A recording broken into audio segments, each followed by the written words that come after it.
The editors and publishers of 5 newspapers, The Guardian, New York Times, Le Monde, Der Spiegel and El País, have written an open letter urging the US government to end its prosecution of Julian Assange for publishing secrets. Right now, Assange is in Belmarsh prison in Thamesmead. He's been there for 3.5 years, as different courts here have ruled on whether he should be extradited to the US, where he faces charges of espionage. Now, the open letter suggests Assange's indictment sets a dangerous precedent, threatens to undermine freedom of the press.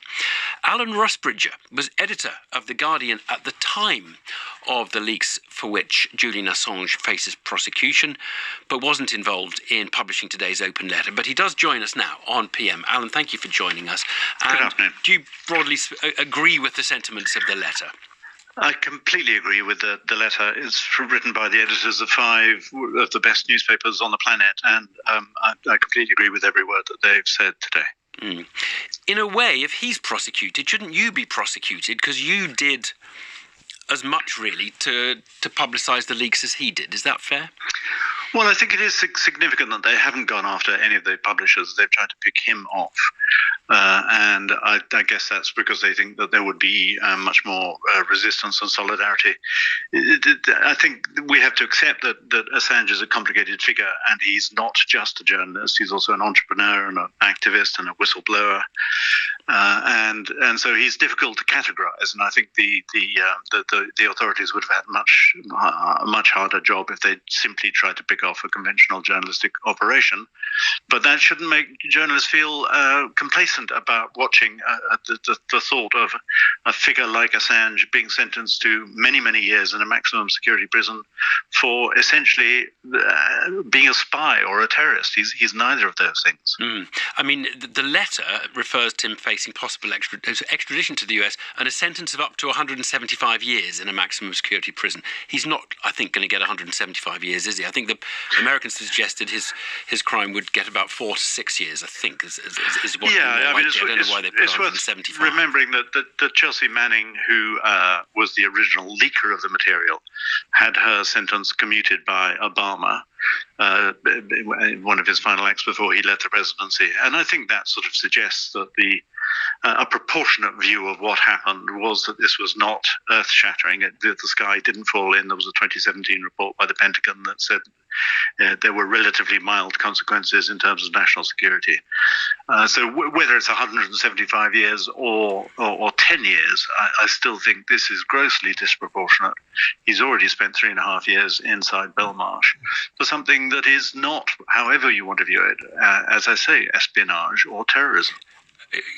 Do you trust the US justice system to deliver a suitable penalty? It's not going to be up to former President Trump, who was, I think, whose Justice Department was the one that brought in talk of espionage, and the Espionage Act 1917 went back to that. Do you trust the courts there to deliver a sensible sentence to him for the Well, crime? I think the problem is, and I'm afraid we're not much better here, in our Official Secrets Act and the proposed legislation that would make it impossible for any journalists writing about national security to plead a public interest offence. So Assange, if he went on trial in the USA, and the same would be true of Edward Snowden, would not be able to explain why he did what he did. It would be just an open and shut case. And so it's not even a question of whether one trusts the judges. If you're going to use a law that was really designed in the First World War to treat spies against journalists, then you're using a massive sledgehammer to crack something that is much more delicate and nuanced.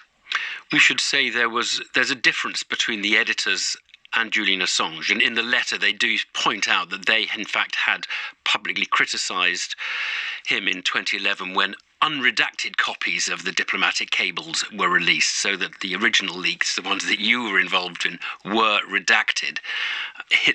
Then there was a subsequent kerfuffle, and the unredacted copies of those cables were released. Does that make for a stronger case for the American justice to go after him? Yes, I think it does, and we were all quite critical of Assange at the time. I think what's emerged since is that Assange himself made some efforts, including getting in touch with the State Department, to alert them to the fact that this stuff had leaked out and had already been published on a site called Cryptome. And he was, I think, more reluctant than it appeared at the time. I think it looked as though he was very keen to publish all the unredacted material. I think it's apparent that it's much more complicated than it seemed at the time. Do you think this bulk leaking, a sort of a massive trove of some completely innocent, perfectly legitimately private conversations about diplomats and their impressions of world leaders or other diplomats, bulk leaking that with other stuff that may have what would be a more traditional public interest defence, do you think that is a good piece of journalistic practice?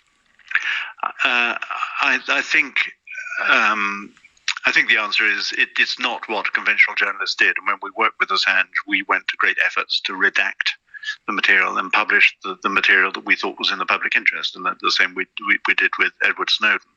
So I think there is a distinction to be drawn there, but nevertheless, a lot of the material, a lot of the charges that he was hit with by the American government related to things that journalists do, and I think it's quite worrying that an Australian living in the UK can be extradited to another country.